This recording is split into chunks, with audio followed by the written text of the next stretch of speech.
Hi. അകന്നുപോയ ഓരോ ബന്ധങ്ങളുടെയും ആദ്യ കാരണം ഒരാൾ തിരക്കിലാകുന്നതും മറ്റേയാൾ അയാൾക്ക് വേണ്ടി മാത്രമായിട്ട് കാത്തിരിക്കുകയും ചെയ്യുമ്പോഴാണ്. ഒരു ബന്ധത്തിൽ മടുത്തു തുടങ്ങിയവർ, അതാണാവട്ടെ പെണ്ണാവട്ടെ, താല്പര്യം നഷ്ടപ്പെട്ടു കഴിഞ്ഞാൽ അതിലവർ പരസ്പരം തുറന്നു പറയുകയില്ല. പകരം ആർക്കാണോ മടുത്തു തുടങ്ങിയത് അവർ തിരക്കിലാകും, പതുക്കെ അകലം പാലിക്കും.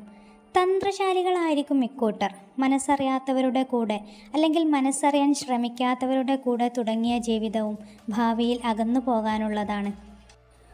ഒരു റിലേഷനിൽ സ്ഥിരമായിട്ട് വേദന കൊടുത്തുകൊണ്ടിരിക്കുന്ന ഒരാൾ ഒരു പരിധിയിൽ കൂടുതൽ വേദന അനുഭവിച്ചു കഴിഞ്ഞാൽ പിന്നെ നിശബ്ദരാകും. പിന്നീട് പരാതിയോ പരിഭവമോ കാണിക്കാതെ മനസ്സുകൊണ്ടും ശരീരം കൊണ്ടും അകന്ന് ജീവിക്കും. മനസ്സിൽ വെറുപ്പും വിദ്വേഷവുമായിരിക്കും ഉണ്ടാവുക. പിന്നീട് കാണിക്കുന്ന സ്നേഹവും സന്തോഷവും വെറും അഭിനയം മാത്രമായിരിക്കും.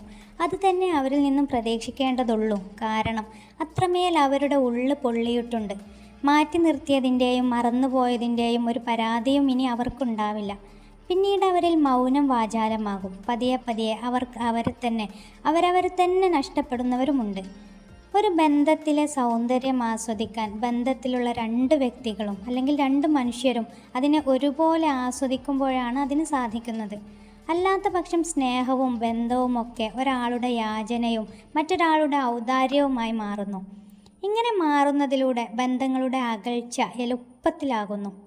കാരണം യാചിക്കുന്നവർക്ക് ഒരു മടുപ്പ് വരാനുണ്ട്. ചോദിച്ചു വാങ്ങുന്നതിനല്ല, അറിഞ്ഞു നൽകുന്നതിനാണ് എന്നവർ മനസ്സിലാക്കുമ്പോഴാണ് അവർ ആ മടുപ്പ് തുടങ്ങുന്നത്.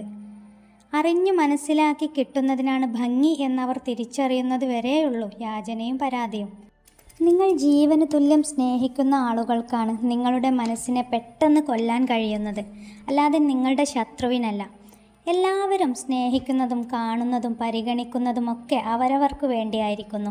നിങ്ങൾ ഒരിക്കലെങ്കിലും നിങ്ങൾക്ക് വേണ്ടി ഉദാരമായി നിങ്ങളെ ഒന്ന് സ്നേഹിച്ചു നോക്കൂ. ഈ ലോകം തന്നെ മാറി മറിയുന്നത് കാണാൻ കഴിയും. നിങ്ങൾ നിങ്ങൾക്ക് വേണ്ടി ആരെയാണ് കാത്തിരിക്കുന്നത്? നിങ്ങളുടെ ജീവിതവും അവസ്ഥയും മാറ്റിമറിക്കാൻ ഒരാൾ വരുമെന്നുള്ള പ്രതീക്ഷ അത് മാറ്റുക. അങ്ങനെ ആരെയും കാത്തിരിക്കേണ്ട ഒരാവശ്യമില്ല. നമ്മൾ സ്വയം തന്നെയാണ് നമ്മുടെ ജീവിതം മാറ്റിയെടുക്കേണ്ടത്. സ്വയം മനസ്സിലാക്കി മുന്നോട്ട് പോകാൻ തുടക്കത്തിലേ ശ്രമിക്കണം.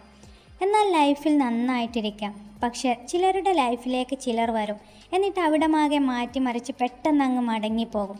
ഈ അവസ്ഥയാണ് മറികടക്കാൻ പഠിക്കേണ്ടത്. നമ്മളെ വേണ്ടാത്തവരെ ഒരിക്കലും പിടിച്ചു വെക്കാൻ നിൽക്കരുത്. നമ്മുടെ സ്നേഹം അവർ അർഹിക്കുന്നുണ്ടെങ്കിൽ, അത് അർഹിക്കുന്നവർ മാത്രമാണെങ്കിൽ അവർ നമ്മുടെ കൂടെ ഉണ്ടായാൽ മതി. നമ്മൾ ഒറ്റപ്പെടും, വീണുപോകും, തോറ്റുപോകും, നമുക്ക് നഷ്ടപ്പെടും, നേടാൻ കഴിയാതെ തകർന്നു പോകും. ഉപേക്ഷിക്കേണ്ടതായും വന്നേക്കാം, വിട്ടുകൊടുക്കേണ്ട കാര്യങ്ങളും വന്നേക്കാം. എന്ത് വന്നാലും എങ്ങനെ വന്നാലും അവനവനെ കൈവിടാതിരിക്കുക, അതിജീവിക്കാതിരിക്കരുത്. By motivation Malayalam.